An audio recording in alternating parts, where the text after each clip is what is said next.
আজ আরেকটি টিপস নিয়ে হাজির হয়ে গেলাম। আজ যেটি দেখাবো সেটি হচ্ছে ঠান্ডা ভাত কিভাবে গরম করবেন, সেটা বাসি হোক অথবা সকালে ভাত যদি রান্না করে রাখি দেখা যায় দুপুরের দিকেই ঠান্ডা হয়ে যায়। যেহেতু এখন শীতকাল তাই ঠান্ডা ভাতটা খাওয়া যায় না, আবার অনেকে আছে ঠান্ডা ভাতটা খেতে পারেন না। আর যাদের ঘরে ওভেন নেই অথবা রাইস কুকার নেই তারা কিভাবে ভাতটা গরম করবেন চুলাতে দিয়ে সেটা আমি দেখাবো। তবে ধরতেই পারবেন না সেটা যে ঠান্ডা ভাত। তাহলে আমি প্রথমে যেটি দেখাবো সেটা হচ্ছে এটা বাসি ভাত না, এটা সকালের ভাত। এটা এখন দুপুরের দিকে এটা কিন্তু ঠান্ডা হয়ে গেছে। এটা দিয়ে আমি দেখাচ্ছি কিভাবে আপনারা ভাতটা গরম করবেন। এছাড়া অনেকে আছে রাত্রেবেলা ভাতটা খাওয়ার পরে ফ্রিজে রেখে দেয়, সকালবেলা কিন্তু ঠান্ডা হয়ে থাকে, অথবা এই ভাত দিয়ে আবার দ্বিতীয়বার আবার ভাত রান্না করে। সেটা হলে হয় কি, ভাতের ভিতরে পানি ঢুকে যায় এবং ভাতটা খেতে ভালো লাগে না।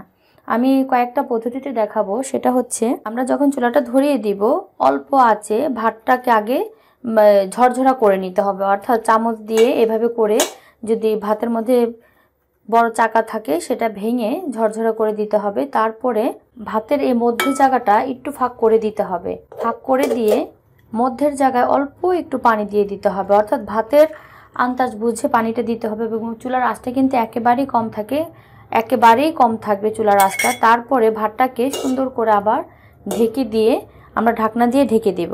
ঢাকনা দিয়ে ঢেকে যদি আমরা রেখে দিই তাহলে সকালবেলা কাজ সারতে সারতে হাত মুখ ধুতে ধুতে এবং অন্যান্য কাজ করতে করতে ভাতটা কিন্তু গরম হয়ে যায়। এটা আমি দেখাচ্ছি না, আমি দেখাচ্ছি কত প্রকারের ভাতটা যে গরম করা যায়। এটা হচ্ছে একটা পদ্ধতি। তারপরে হচ্ছে আরেকটা পদ্ধতি হলো নিচে একটা পাত্র দিয়ে, অর্থাৎ যে কোনো একটা পাত্র দিয়ে পরিমাণ মতো পানি দিয়ে দিতে হবে এবং পানিটা যাতে ফুটে ওঠে। তারপর একটা ঝাঁঝরি দিয়ে দিতে হবে এটার মাপে। এটা আমার কাছে সবচেয়ে বেশি ভালো লাগে এবং এটা দিয়ে তাড়াতাড়ি ভাতটা গরম হয়। তারপর আমরা ভাতটা দিয়ে দিব। 5 মিনিটের মধ্যে ভাতটা গরম হয়ে যায় অন্যান্য কাজ করতে করতে। আমি অল্প দিয়ে দেখাচ্ছি। এভাবে করে আমরা ঢাকনা দিয়ে ঢেকে দিব।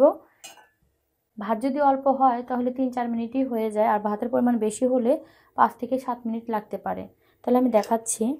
আমার 3 মিনিটের মতো লেগেছে। আমার এই ভাতটা কিন্তু গরম হয়ে গেছে। আমি হাত দিয়ে দেখেছি, এই যে বাষ্প উঠছে এবং এই বাষ্পটাই যখন ভাতে লাগবে ভাতটা কিন্তু সুন্দরভাবে গরম হয়ে যায়। এবং যদিও দেখা যায় ভাতের মধ্যে একটু পানি দেখা যাচ্ছে, এটা যদি আপনি প্লেটে নেন তাহলে এই বাষ্পটাও যে পানিটা লেগে আছে গায়ে সেটাও কিন্তু চলে যায়। এভাবে করে তাড়াতাড়ি করে ভাতটা গরম করা যায়। এটা হচ্ছে দ্বিতীয় পদ্ধতি। এবং আরেকটা পদ্ধতি হচ্ছে যাদের ঘরে মোমো পাতিল আছে সেই মোমো পাতিলে পরিমাণ মতো পানি দিয়ে দিতে হবে। তারপরে এইটা ভালো করে সেট করে দিতে হবে। সেট করার পরে আমরা চুলার আঁচটা বাড়িয়ে দিব এবং বলক ওঠা পর্যন্ত অপেক্ষা করব। তারপর যে কোনো একটা কাপড় অথবা সুতি কাপড় অথবা জালি অথবা মশারির কাপড়, যে কোনো একটা কাপড় দিয়ে দিতে হবে। যেহেতু এটা ছিদ্রটা বড় তাই কিন্তু ভাতটা পড়ে যেতে পারে। তারপর একটা পাতলা একটা কাপড় বিছিয়ে দিতে হবে, যেহেতু এটা ছিদ্রগুলো বড় তাই। তারপর আমরা সরাসরি এটার মধ্যেই ভাত দিয়ে দিতে পারি। সরাসরি এভাবে ভাত দিয়ে দিতে পারি, অথবা এভাবে করে যে চালনি থাকে সেই চালনি অথবা বাটি বসিয়ে এভাবে ঢেকে দিতে পারি।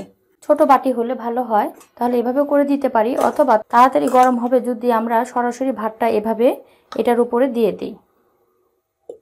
এভাবে করে আমরা ঢাকনা দিয়ে ঢেকে দিয়ে দিব। 2 থেকে 3 মিনিটের মধ্যে আমার ভাতটা গরম হয়ে যাবে।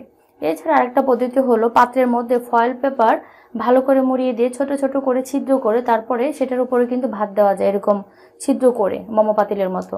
তাহলে এভাবে করে আপনারা ভাতটা গরম করতে পারেন। কিন্তু অনেকে আছে পানিটা বলক তুলে তারপরে আগের দিনের ভাতটা আবার আরেকটা বলক তুলে পানিটা ফেলে দেয়, সেটা কিন্তু খেতে ভালো লাগে না। আর আমি যে প্রথমটা দেখিয়েছিলাম অল্প একটু পানি দিয়ে গরম করে, সেটাও কিন্তু তেমন একটা ভালো লাগে না আর সময়টা বেশি লাগে।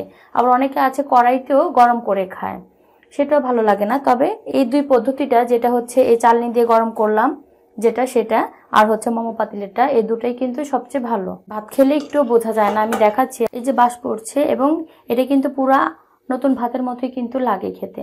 আমার এই ভাতটাও কিন্তু গরম হয়ে গেছে, মাত্র 2 মিনিট লেগেছে। দেখতেই পাচ্ছেন বাষ্প উঠছে এবং ভাতটাও গরম হয়ে গেছে। আর এটাতে কিন্তু অনেক ভাত দেওয়া যাবে যেহেতু এই জায়গাটা কিন্তু পরিমাণটা বেশি।